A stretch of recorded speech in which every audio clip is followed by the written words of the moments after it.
અમરેલી જિલ્લાના વડિયા તાલુકાના ઢોલરવા ગામે જીવતા સમાધિ લેવાઈ જાહેરાત કરનાર વૃદ્ધનો ઢોંગ પર્દાફાશ થતા ચકચાર મચી ગઈ છે।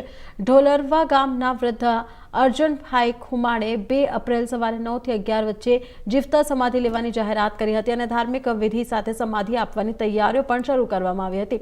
સગા સંબંધીઓ માટે દર્શનની વ્યવસ્થા પણ કરવામાં આવી હતી, પરંતુ આ સમગ્ર મામલે વિજ્ઞાન જાથા દ્વારા હસ્તક્ષેપ કરવામાં આવ્યો હતો। વિજ્ઞાન જાથાના જયંત પંડ્યાએ સ્થળ પર જઈ રૂબરૂ મુલાકાત લેતા આ ઢોંગનો પર્દાફાશ કર્યો હતો। ત્યારબાદ અર્જુનભાઈ ખુમાણે પોતાની ભૂલ સ્વીકારી માફી માંગી હતી। જયંત પંડ્યાએ સ્પષ્ટતા જણાવ્યું હતું કે જીવતા સમાધિ લેવી કાનૂની અપરાધ છે અને લોકોમાં અંધશ્રદ્ધા ફેલાવવી ગંભીર બાબત છે।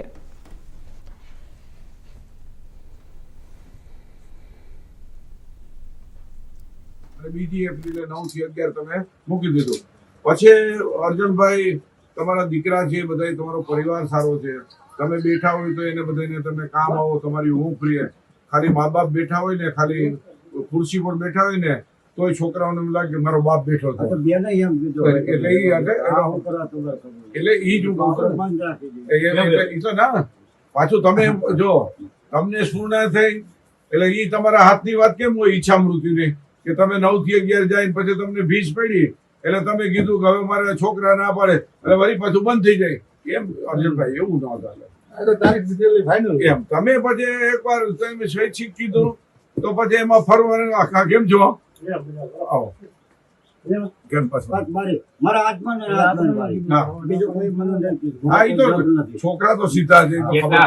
તમારી પાસે 1 મહિના બધા આવે દોડે તમે શક્તિ પૈસા બગડે વેડફાય એ તો સમજ ભોળી એમાં તમારા ખર્ચા માટે છોકરાઓને ખોટો લાસનમાં આવે પછી તમારી વાત વાળા વાયા વાયાથી વધતી જાય।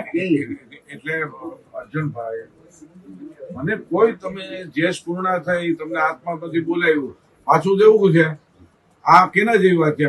મને સપનું એવું એટલે ત્યાં જમીનમાંથી માતાજી નીકળ્યા બરાબર એટલે અર્ધની ડેરી ઊભી થઈ જાય ને કમાણીનું સાધન થઈ જાય ઊભી જાય એટલે એને સપનું આવ્યું એટલે એ સપનું આમ બધા માનવાનું સપનું પાછું કે હવે મારે વયું ગયું તો કે પછી વયું ગયું એમ ન હાલે। તમને આત્મા કે હવે આત્મા એ ના પાડી એને જેવી વાત છે આ તો એમ। અર્જુનભાઈ આટલા લોકો બિચારા તમારા પરિવારના લાગણી થી એવી વાત છે તો આપણને દુઃખ થવું જોઈએ। શું થવું જોઈએ? આપણા આખા વિસ્તારની અંદર બધેના ઘરે મહેમાન બેઠા એટલે એનું પરિણામ સારું આવ્યું કે ખરાબ આવ્યું? ખરાબ આવ્યું ને। અમે આવ્યા રાજકોટ થી, અમે રાજકોટ થી આવ્યા બરાબર। અમે રાજકોટ થી એટલા માટે આવ્યા કે ભાઈ આપણે તમે જીવતા રહ્યો કે તમે તમારા હાથમાં કઈ સ્વીટ તો છે નહીં। અમારે જામ વંશલી પાસે છે ને વંશ પાસે અમે બીજા નંબરના ધર્મે